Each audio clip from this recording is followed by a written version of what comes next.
आज हम इस वीडियो में सीखेंगे कि अनुपम का विलोम शब्द क्या होता है और इसका अर्थ क्या होता है, और साथ में हम कुछ उदाहरण वाक्यों से भी इसे और अच्छे से समझेंगे।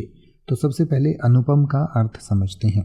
अनुपम का अर्थ होता है जिसकी कोई उपमा ना हो, यानी कि जिसकी किसी चीज़ से तुलना नहीं की जा सकती, या जो अद्वितीय होता है, बेजोड़ होता है, यानी कि उसके जैसा कोई दूसरा नहीं होता, तो उसको हम अनुपम कहते हैं। इंग्लिश में इसे आप यूनिक कह सकते हैं।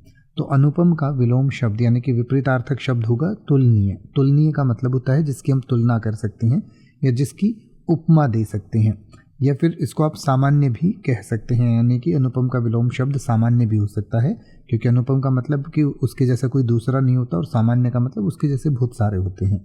तो तुलनीय या सामान्य दोनों अनुपम के विलोम शब्द हो सकते हैं।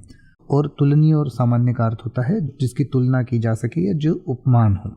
तो आइए अब हम अनुपम और तुलनीय या सामान्य को कुछ उदाहरण वाक्यों से समझें। जैसे कि आप कह सकते हैं कि उसकी कला अनुपम है, यानी कि उसकी जैसी कला किसी दूसरे में नहीं है, जो किसी अन्य से तुलना नहीं की जा सकती।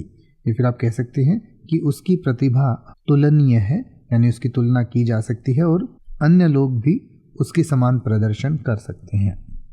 अब आप किसी भी वर्ड का मतलब हिंदी और इंग्लिश में YouTube पर सर्च कर सकते हैं। आपको मेरी वीडियो मिल जाएगी जिसमें आप बिना किसी फालतू बकवास के सीधा उस वर्ड का मतलब समझ पाएंगे। तो ऐसी ही वीडियोस को देखते रहने के लिए चैनल को सब्सक्राइब करें और बेल आइकन को प्रेस करें।